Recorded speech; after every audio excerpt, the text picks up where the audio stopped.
An evil presence lurks within Myrtle Hill Cemetery in Liverpool Township, the ghost of a murderous woman who has been known to come crawling up out of her grave and roam the cemetery in search of new victims.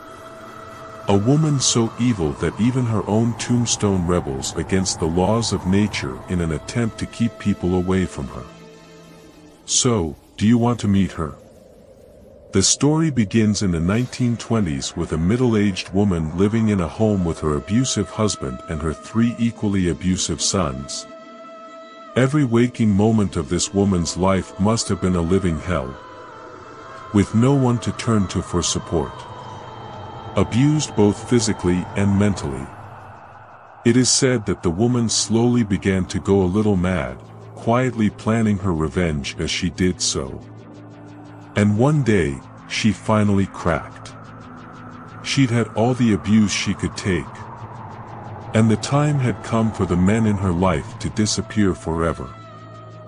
She initially thought that maybe she should shoot or stab her husband and sons, but she quickly discarded that plan.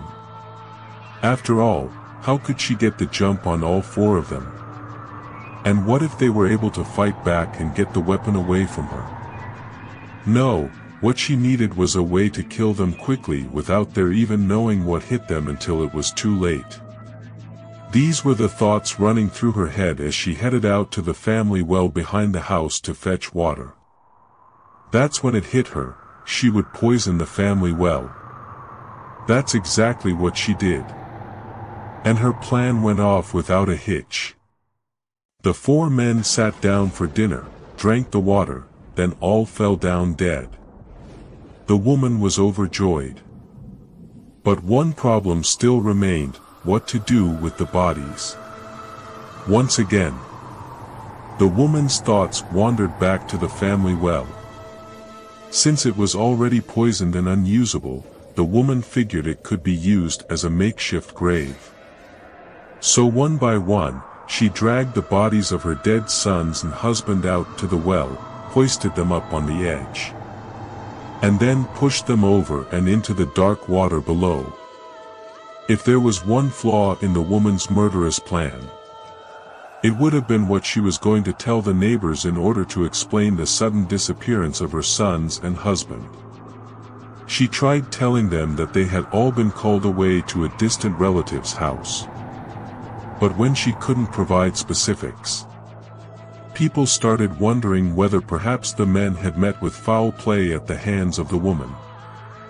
So when neighbors started noticing a rather foul smell emitting from the well on the woman's property, it didn't take long for someone to put 2 and 2 together and call for a light to be dropped down the well. Once that happened, all that was left was to slap handcuffs on the woman and haul her off to jail. During the trial, prosecutors tried to paint the woman in a bad light, calling her a cold-blooded killer who knew exactly what she was doing when she started plotting how she could kill her entire family. The defense countered by having her neighbors testify to having witnessed the abusive behavior of the woman's family toward her. In the end, the woman was found not guilty by reason of insanity and was sentenced to live out her life at a local mental asylum. Years later, when the woman passed away, her body was brought back and buried in Myrtle Hill Cemetery. By this time, the legend of the murderous woman had already spread across the area.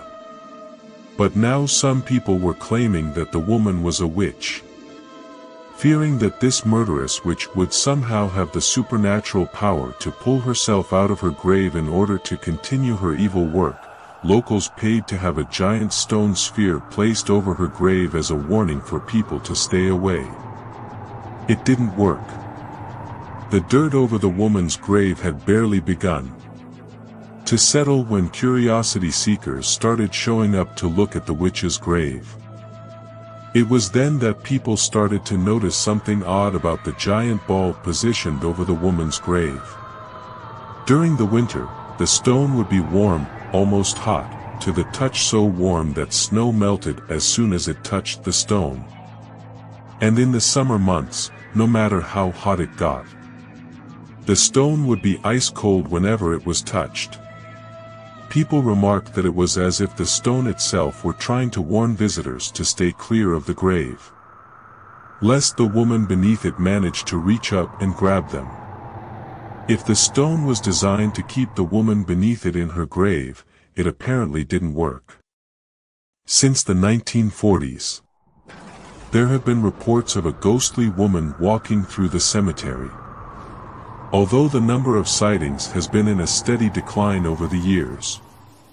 So who was this woman?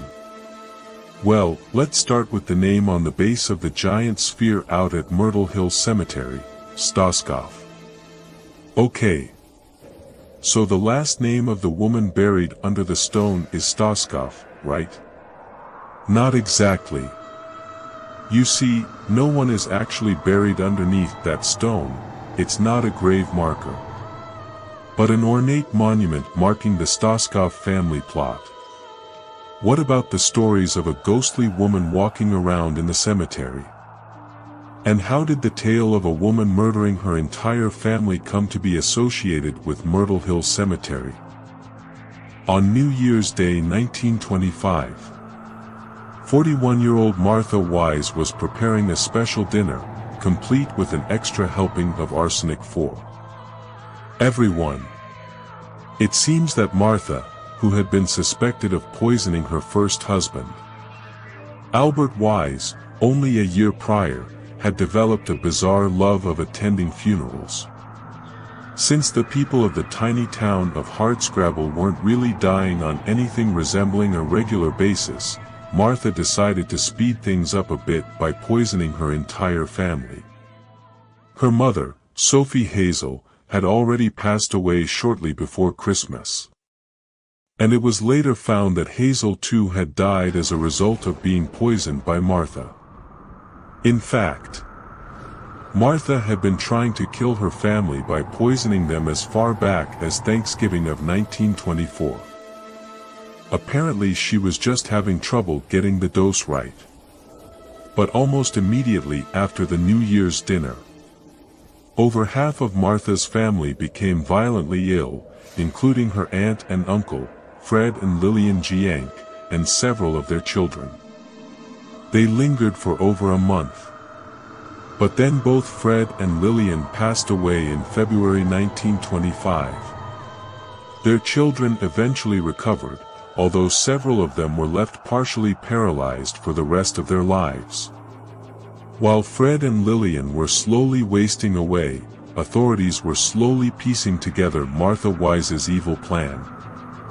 They eventually gathered enough evidence to arrest Martha and charge her with murder in the first degree. In March 1925, Wise told the grand jury that she had indeed poisoned her family, but only because the devil had appeared to her and forced her to do the deed, stating, "It was the devil who told me to do it. He came to me while I was in the kitchen baking bread." Martha also said she felt forced into the poisonings because she really liked attending funerals and there weren't enough to go to of late. Even though she was put on trial for only one of the murders, that of her Aunt Lillian, it took jurors just an hour to find her guilty. She received a life sentence to be served at the Ohio Reformatory for Women in Marysville. Years later, Wise was able to get her first-degree conviction changed to second-degree murder, meaning she would be eligible for parole, which she was granted. In 1962, at age 74, Martha Wise died at the age of 83 on June 28, 1971. As for how this all ties back to Myrtle Hill Cemetery, if you look at the legend of the unnamed woman who poisoned her family, there are many similarities between that story and the tale of Martha Wise. The cemetery is not that far away from where the town of Hardscrabble, where Martha did her poisoning, once stood. So perhaps the story of Martha Wise is the origin of the Myrtle Hill witch tale. What's more, two of the women who died at the hands of Martha Wise, her mother, Sophie Hazel, and her aunt, Lillian Giank, are buried at Myrtle Hill Cemetery. Given that fact, it could be that the ghostly woman seen walking around the cemetery isn't a witch at all. It just might be Sophie Hazel or Lillian Jiang. If you liked the story, please like and subscribe for more terrifying tales.